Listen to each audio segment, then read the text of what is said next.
नमस्कार, स्वागत है बिहार समाचार में। आइए देखते हैं बिहार की 10 फटाफट बड़ी खबरों को। देश भर में लागू हुआ सीएए, मोदी सरकार ने जारी किया नोटिफिकेशन। केंद्र की मोदी सरकार ने नागरिकता संशोधन कानून का नोटिफिकेशन जारी कर दिया है। लोकसभा चुनाव से पहले केंद्र सरकार का यह बड़ा कदम है। इसके तहत अब 3 पड़ोसी देशों के अल्पसंख्यकों को भारत की नागरिकता मिल सकेगी। इसके लिए उन्हें केंद्र सरकार द्वारा तैयार किए गए ऑनलाइन पोर्टल पर आवेदन करना होगा। उधर केंद्र द्वारा अधिसूचना जारी किए जाने के बाद दिल्ली, उत्तर समेत कई राज्यों में सुरक्षा बढ़ा दी गई है। बिहार पुलिस कांस्टेबल भर्ती की नई परीक्षा तिथि का इंतजार हुआ लंबा। बिहार पुलिस कांस्टेबल भर्ती 2023 की परीक्षा 1 अक्टूबर 2023 को पेपर लीक होने के चलते रद्द कर दी गई थी, लेकिन 5 महीने से ज्यादा समय गुजरने के बाद भी अभी कांस्टेबल परीक्षा तिथि पर कोई आधिकारिक सूचना जारी नहीं की जा सकी है। बिहार पुलिस में 2139 पदों पर भर्ती के होने वाली परीक्षा की नई तिथियां इसी महीने जारी कर दी जाएंगी। हालांकि अभी CSPC की ओर से आधिकारिक ऐलान होने के बाद ही सही जानकारी मिल सकेगी। परीक्षा की लेटेस्ट सूचना परिषद की वेबसाइट पर जारी की जाएगी। अब बिहार के हर सरकारी स्कूल में होगा बोरिंग की व्यवस्था। पेयजल व्यवस्था की परेशानी को स्कूलों में दूर करने के लिए अब चापाकल के साथ साथ बोरिंग की भी व्यवस्था की जा रही है, ताकि बच्चों को 24 घंटे पेयजल की व्यवस्था उपलब्ध हो सके। सभी हेड मास्टरों से स्कूलों में पेयजल व्यवस्था की स्थिति की जानकारी ली जा रही है।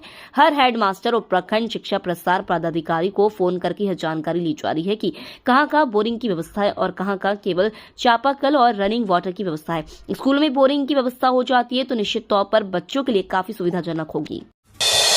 बिहार में हेड टीचर बनने का सुनहरा मौका। 46,308 पदों पर आवेदन शुरू।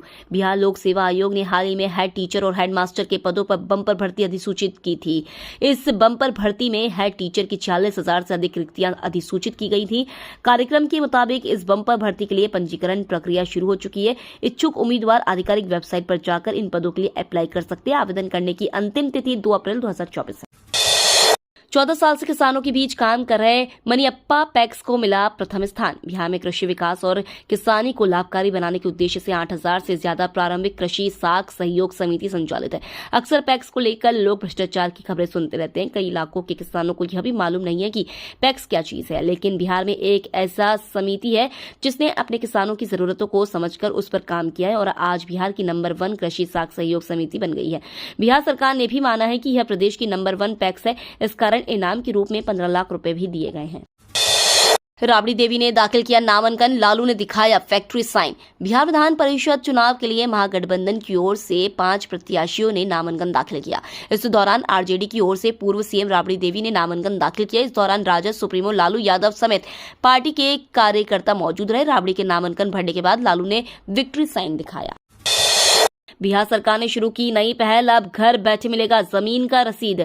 बिहार वासियों के लिए एक अच्छी खबर निकलकर सामने आई है। अब जमीन का रसीद कटवाने के लिए ब्लॉक में धक्के खाने की जरूरत नहीं पड़ेगी, क्योंकि बिहार राजस्व एवं भूमि सुधार विभाग ने अब ऑफलाइन लगान रसीद काटने की प्रक्रिया को बंद करते हुए ऑनलाइन रसीद को ही मान्य कर दिया है। आपको बता दें कि अब जमीन मालिक बिना ब्लॉक या राजस्व कर्मचारी के कार्यालय गए ही अपनी रसीद घर बैठे ऑनलाइन कटा सकेंगे, क्योंकि अब ऑनलाइन कटाई गई रसीद ही मान्य होगी। स्कॉटलैंड की तर्ज पर बिहार में होगा जल प्रबंधन व्यवस्था। मुख्यमंत्री नीतीश कुमार ने अपने ब्रिटेन दौरे के क्रम में स्कॉटलैंड में जल संसाधन के क्षेत्र में किए जा रहे नए प्रयोगों की जानकारी ली। साथ ही यह भी जाना कि बिहार में बेहतर जल प्रबंधन को लेकर क्या क्या काम किया जा सकता है, ताकि स्कॉटलैंड की तर्ज पर बिहार में जल प्रबंधन किया जा सके।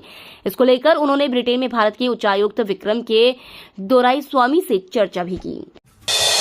सीएए का नोटिफिकेशन जारी होते ही पुलिस अलर्ट, कई राज्यों में बढ़ाई गई सुरक्षा। सीएए के लागू होने के बाद दिल्ली में भी पुलिस अलर्ट मोड में है। तमाम संवेदनशील इलाकों में पुलिस ने गश्त बढ़ा दी है। नॉर्थ ईस्ट और साउथ ईस्ट दिल्ली के कई इलाकों में दिल्ली पुलिस और पैरामिलिट्री फोर्सेस ने फ्लैग मार्च किया। नोटिफिकेशन जारी होने के बाद सभी संवेदनशील जिलों में अतिरिक्त पुलिस फोर्स की तैनाती के साथ विशेष सतर्कता रखने के निर्देश दिए गए। सोशल मीडिया पर भी डीजीपी मुख्यालय से नजर रखी जा रही है। सीट शेयरिंग पर सस्पेंस के बीच चिराग पासवान ने दिखाया भाव।